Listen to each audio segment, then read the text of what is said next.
सकाळ सकाळी एवढा कंटाळलेला असतोय ना, पण तरी पण काम केल्याशिवाय गत्यंतर नाही. चला बघूया आज काय करणार आहे. मी डाळीची आमटी आणि कुकर लावायची तयारी चालू आहे बघा.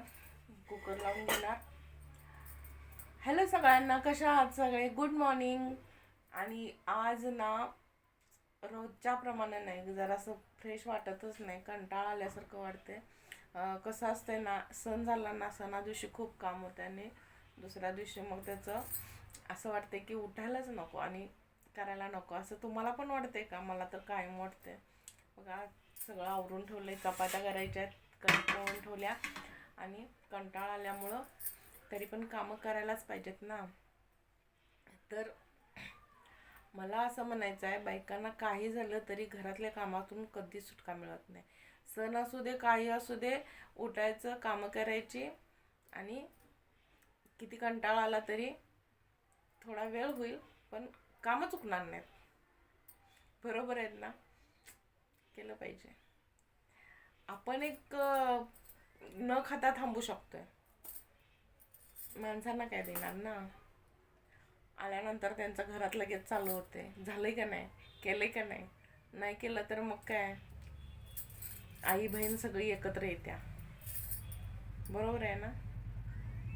हो, आमच्याकडे असंच आहे.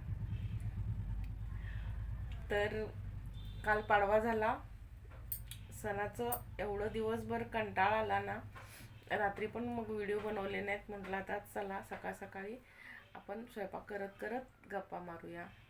कुकर लावला आणि मस्त अशा पोळ्या लाटायला घेतल्या, तर एवढ्या छान पोळ्या फुगल्यात. कालचं जरा पुरण उरलेलं ना, कारण कोण पोळ्या खातच नाहीत आणि एक वर्षाचा सण आहे म्हटल्यावर कसं आता हे करणार ना, म्हणून करायलाच लागतंय. मग म्हणून म्हटलं राहिलेल्या 2-3 पोळ्या लाटून घ्याव्यात आणि उरलेल्या 2-3 चपात्या करायच्या. कारण कसं होतं माहिती आहे काय, पोळ्या खायच्या कंटाळा आलाय आणि करायला तर आता सणाचं लागतंयच. ह्या लोकांचे ना एक नखरे नसतात, केलं तर एक, नाही केलं तर एक, केलं तर खायला नको म्हणतात. मग थोडं किती करायचं, किती पण थोडं केलं तरी कसं होतंय, जास्त होतेच. माझं तर हात असं आहे की थोडं करायचं म्हटल्यानंतर थोडं होतच नाही ते. आता काल तर म्हणायला लागले त्यात पुरण कमी घाल, तर कमी पुरणाच्या पोळ्या कशा लाटायच्या मला तेच कळत नव्हतं. काय नुसतं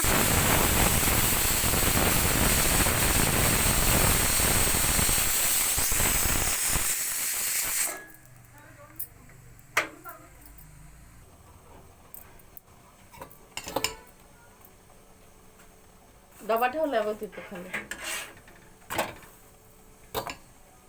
2च पाहिजे ना?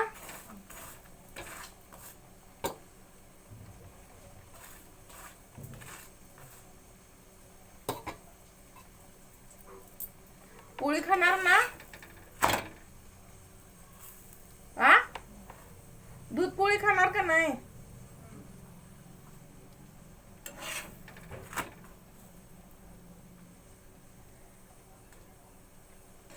आत्ता केलेले पोळी, कालची नाही, राहिलेलं पिठाची करा लागली. राहिलेलं पुरण होतं ना, पप्पा ओरडा लागलेलं खात नाही म्हणून. काय करतात काय माहिती, खातात का काय. करायला सांगायला पण दम नाही.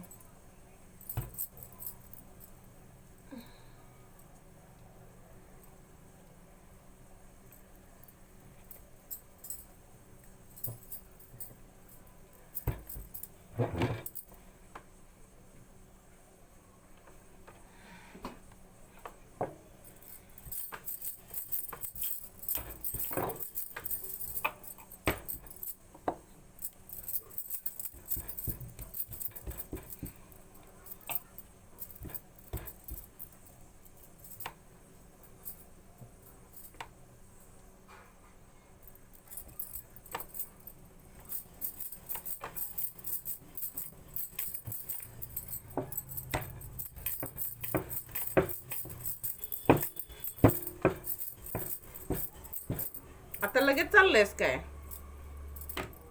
मंदिरात? 9 वाजल्यात.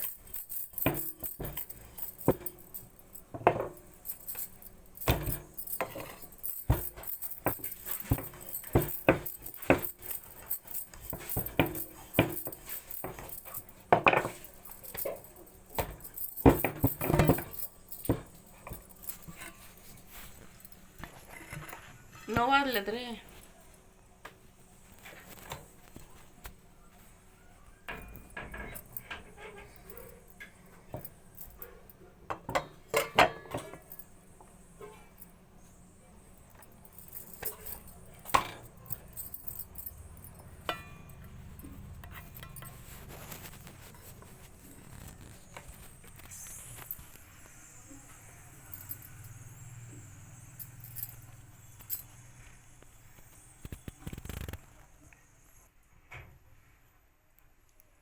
एवढं दुःख होतं ना, मुलगा माझ्याबरोबर बोलत नाही. कसं जरी असलं ना तर आईचं काळीज आहे म्हणून त्या मुलग्यासाठी मी सगळं सोडून आले. आणि आपल्याला वाटतंय की देव देव देव देव खऱ्याच्या बाजूनं कधी नसतंय.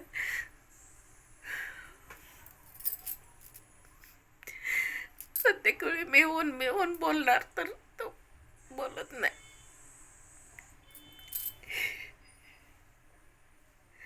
एक आईचं दुःख फक्त आईलाच माहीत असते की 9 महिने पोटात वागवायचं आणि नंतर लोकांनी जर असं मुलाला तोडलं ना आपल्यापासून.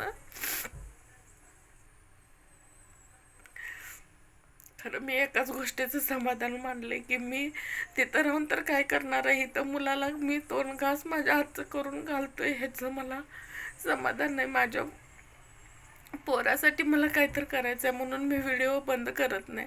सगळे लोक म्हणतात तुम्हाला लाईक करत नाही कोण कोण, तुमचे व्हिडिओ बघत नाही तर तुम्ही का व्हिडिओ बनवताय. खरं मला माहिती आहे माझं दुःख काय आहे.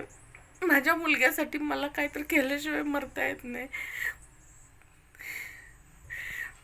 त्याचा भविष्याचा विचार करून करून रात्रंदिवस झोप येत नाही म्हणून रात्रीचं पण मी लाईव्हवरती वगैरे येते तर त्याचा पप्पा ते पण करू देत नाही. ती त्यांना वाटते कामाला जा, खरं हे असलं काय करू नकोस. तर कामाला होत असतं तर मी कामाला पण गेले असते.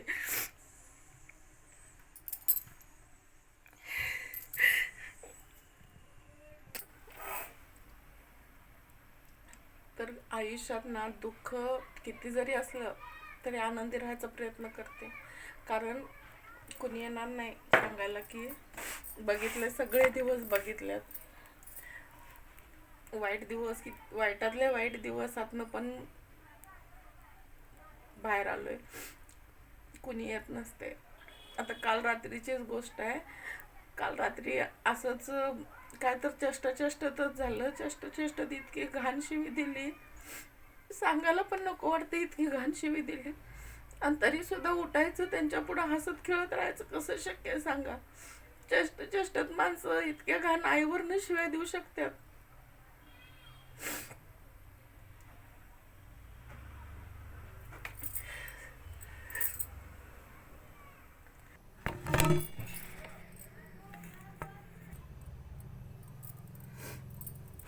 ह्याच गोष्टीचं लई वाईट वाटते. जळली चपातीच बोलायच्या तेलच लावत नाही तर बिना तेलाची करते नाही.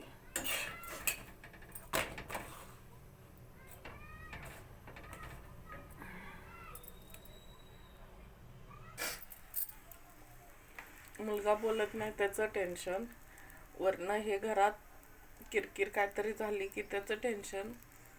घरात बायकांना काय काम असतं आणि बायका काय करते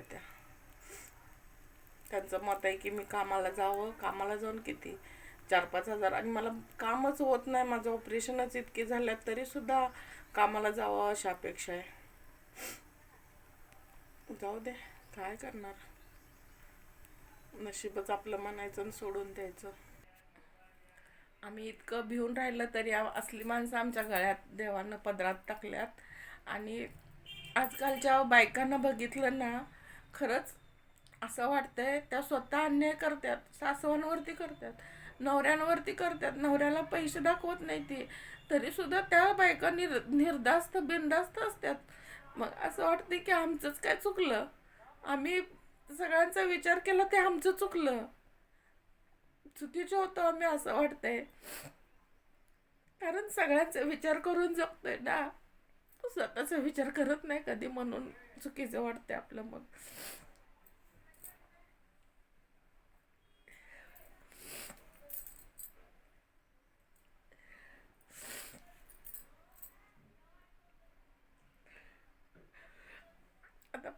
एकच ठरवलंय, स्वामी समर्थांचं नाव घ्यायचं. रात्री खूप वेळ पुस्तक वाचत बसले.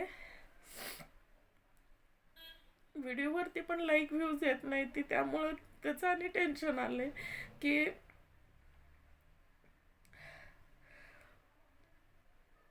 लवकरच बंद करायला लागणार ना, कारण लाईक नाही व्ह्यूज नाही म्हटल्यावर बनवू देणार नाहीत आता. जाऊ दे, होईल ते होईल.